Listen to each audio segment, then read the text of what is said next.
Hello my dear friends, you're in the Military with Summary channel, and this video we're going to discuss the most important events that took place during the previous 12 hours. We have lots of very interesting updates, so let's start. And first we're going to talk about massive drone and missile strike that took place during the previous 12 hours in the southern regions of Ukraine and the Russian Federation. The Minister of Defense of the Russian Federation this morning provided us some numbers regarding that attack.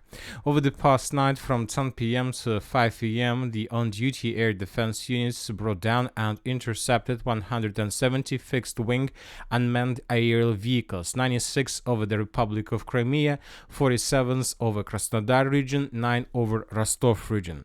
So summarizing everything, we see that during the previous night, the Russians destroyed lots of drones and missiles of the armored force of Ukraine somewhere in this area.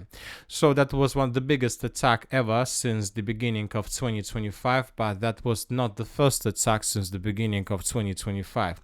Important thing is that yesterday the Russians provided us almost the same report.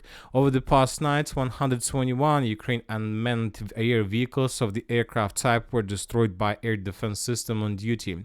89 over the territory of the Republic of Crimea, 23 over the Black Sea, 4 over the territory of Krasnodar Krai. So when talking about yesterday, the Russians, according to their reports, managed to destroy drones and vehicles and everything that was flying in the direction of the Russian Federation somewhere in this region. So as you can see, and if we compare these two maps and if we compare these two areas of Russian air defense, we see that most likely as a result of attack that took place yesterday on the 2nd of May of 2025, the Ukrainians managed to break through the first layer of Russian air defense.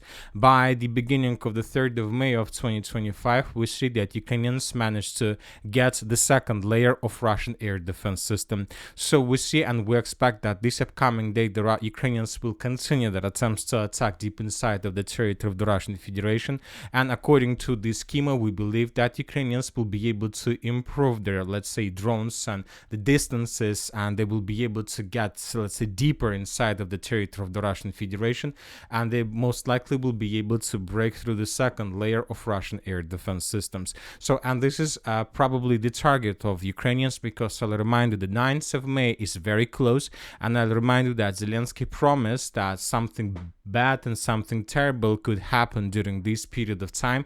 I'll remind you that the Russians announced ceasefire on these 3 days, 8th, 9th and the 10th of May, and according to information we have this morning, Zelensky rejected this ceasefire, and he told us that he can't guarantee security for leaders that are going to come to Moscow for parade. But anyway, we believe that Ukrainians are not going to attack Moscow, because once again, during the special military operation, it was proven that it's impossible to create probably unexpected missile or drone attack, because both the Russians and the Ukrainians have layered air defense system.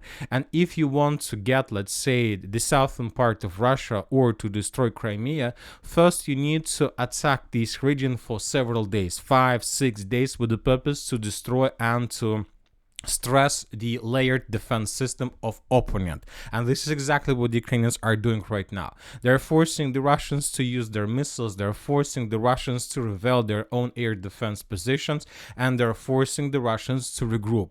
And when the Russian air defense is stressed enough, is, let's say, empty enough, then the Ukrainians can make another and final attack with the purpose most likely to destroy the Crimean bridge for third time since the beginning of the special military operation. But on the other side, on the other hand, we see that, of course, now the Russians see that Ukrainians have already breached the 2 layers of air defense system, and most likely the Russians will be forced to bring additional missiles, additional systems in this part of the Russian Federation, and that this situation can be used by the Ukrainians, and then they can attack, let's say, and to create some unexpected attack in the direction of Moscow. Anyway, we see that Ukrainians began this situation, they began stressing advancing, and they began attacking Russian air defense. And obviously, the more days, the closer we're getting to the 9th of May, the more attempts to attack from Ukrainian side we're going to see. As for the consequences, during the previous night, the Ukrainians, as we can see, as we discussed, managed to breach the second layer of air defense and to reach the settlement of Novorossiysk. As for now, the city of Novorossiysk is the main Russian Navy base where they keep their forces, their fleet, their ships, their caliber carriers, and many other things. So based on this video, we came to the conclusion that Ukrainians managed to get the base of Russian fleet, and most likely the Russians are gonna have to do something with this. As you can see, as a result of attack, the Ukrainians managed to damage and even maybe to destroy several buildings and several constructions on the territory of the settlement of Novorossiysk, but without huge, let's say, casualties and damage. Just probably some drones managed to get the settlement, and that's it. But there was another important statement made by the Russians. Today, pro-Russian resource Rybo reported that as a result of this attack, as a result of latest attack that took place during the previous night, the Ukrainians managed to bring down Russian Su-30 fighter. And he was brought down, by the way, by drone, by Navy drone. So Ukrainians established air defense system on Ukrainian Navy drone.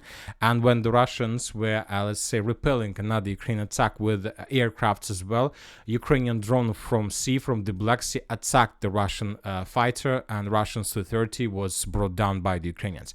Anyway, this is very, let's say, interesting information. So obviously, let's keep an eye on this situation, because during the next several days, the clashes are going to be intensified. Now let's move further and let's discuss the situation on the ground. And first, let's talk about the South Donetsk direction, where the Russians continue their offensive operation. As of the beginning of the 3rd of May of 2025, there are still very heavy clashes on the territory of the settlement by the name of Bogatyri. The Russians continue bombing and attacking the northern parts of the settlement, but as you can see, without any changes on the ground. As we can see, this battle is very difficult for the Russians, and despite their numerous attempts to attack and to improve their positions in the southeastern part, we see that this is not so easy. This is not a very easy job. Now let's move further.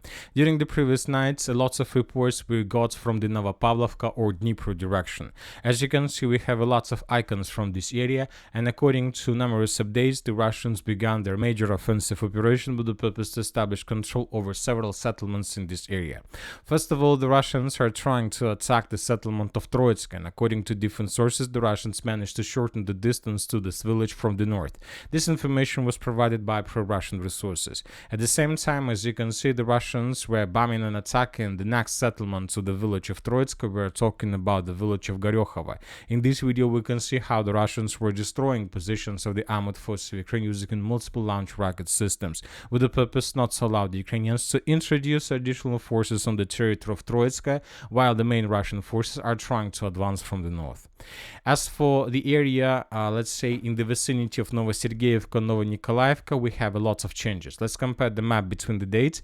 And for example, this is the situation by the beginning of the 1st of May of 2025. Approximately, this is the time when the Russians began their another offensive operation.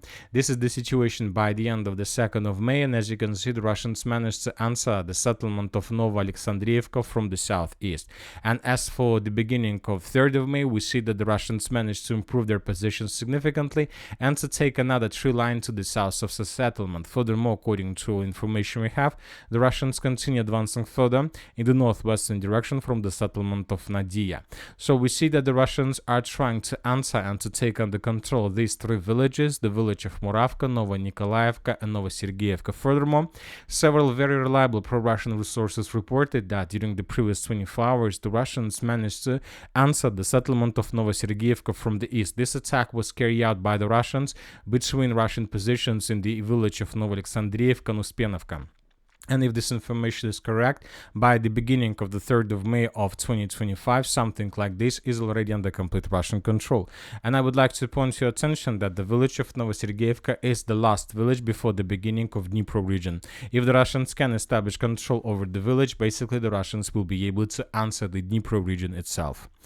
Now let's move further. As for the Pokrovsk direction, we still haven't received anything that can confirm that the Russians managed to answer the southern part of the city of of Pokrovsk with regular army. So most likely videos that we got several days ago were just about the work of Russian sabotage and reconnaissance group in this area. As for now, we have lots of videos of how the Russians were attacking Ukrainian units and Ukrainian positions with FPV drones, probably around the area where the Russians entered. So in this video, we just see how the Russians attack positions of the armored forces of Ukraine in this point. Now let's move further and let's discuss the situation on the eastern flank of the city of Pokrovsk, where the Russians continue their offensive. I'll remind you that yesterday the Russians managed to break through Ukrainian defense and to take very huge territories between the settlements of Tarasovka and the settlement of Novolenivka. These territories were taken by the Russians, Ukrainians suffered losses, and that was something like breakthrough. As for now, as for the beginning of the 3rd of May, we haven't received anything regarding situation in this area, but we believe that there are very heavy clashes. The Russians most likely are trying to establish complete control over this dense network of fortifications in the middle of reservoirs. Ukrainians most likely are trying to counterattack with the purpose to restore control over positions they lost during the Russian unexpected attack. So there are very heavy clashes, and most likely these clashes are going to take place for the next several days until one of the sides is going to come out from this battle as a winner. At the same time, the Russians continue their offensive operation in the direction of the settlement by the name of Malinovka. This information today was provided by pro-Russian and pro-Ukrainian sources. There are very heavy clashes in this direction, and during the previous nights, as you can see, the Russians managed to improve their positions. The Russians improved their positions in the southeastern part of Malinovka, and the Russians took under control these hangars and these farms. At the same time, the Russians improved their positions in the fields and get a bit closer to the settlement of Malinovka from the south and to this company stronghold. So we see that the Russians are not planning to stop. As for now, the Ukrainians still haven't managed to stabilize the situation in this area. Furthermore, the Russians resumed their attempts to attack in the direction of the settlements of Gnatovka and Stara Nikolaevka from this pocket. As for now, it's very difficult for Ukrainians to hold these lines because they are very far from the main supply chains and from the main supplying towns. So that is why we believe that the Russians will be able to cut this pocket in the very near future. As for the previous 24 hours, most of the mappers adjusted their maps in this region. This information was confirmed by pro-Russian resources, by neutral resources. So we expect that during the next several days, the Russians will try to maintain the lines, to shorten the lines, first of all, between the settlements of Tarasovka, Zelenopole, and Kalinova, with the purpose to establish complete control over these fields, 3 lines to the south of this red line. At the same time, the Russians intensified their activities and their attempts to attack in the direction of Romanovka from the southeast. According to different mappers, the Russians managed to maintain their positions in this sector as well. At the same time, the Russians continue bombing and attacking the settlement of Zarya, which is the heart of this direction. This is the heart, this is the main supply chain, this is the main supply and defense position of the armored forces of Ukraine. And if the Russians are able to take this village under complete control, we can summarize and we can say that the Russians managed to win the entire battle for this pocket. When talking about the southeastern flank of the Konstantinovka direction, the Russians managed to improve their positions in this area as well. During the previous night, according to different sources, the Russians managed to establish complete control over these facilities. This information was provided by neutral mappers and by pro-Russian resources. At the same time, the Russians managed to improve their positions and to get a bit closer to the settlement of Deliivka from the southeast. This information was also provided by pro-Russian resources and by neutral mappers. So this is the situation on the ground. So we see that the Russians continue offensive, and despite Ukraine attempts to stabilize the situation, we see that they still haven't managed to stop the Russians. As for the Chasiv Yar direction, during the previous 24 hours, we haven't received anything, just lots of videos how the Russians were using their helicopter, their aircraft, their artillery, and their drones with the purpose to attack the positions of the armored forces of Ukraine in the vicinity of the settlement of Konstantinovka. Now let's talk about the Sivas direction, because during the previous 12 hours, we had a lot of updates. We pointed your attention to this video, to this area, probably almost every single video during the several week or two. The Russians continue their offensive, and today we got several changes and very important changes on the ground. First, let's talk about the map. As you can see, and we discussed this many times, that the Russians during the previous several days were bombing and attacking this territory with all type of calibers they have. This is the area, this is the situation by the end of the 28th of April, most likely this is the moment when the Russians began their offensive operation.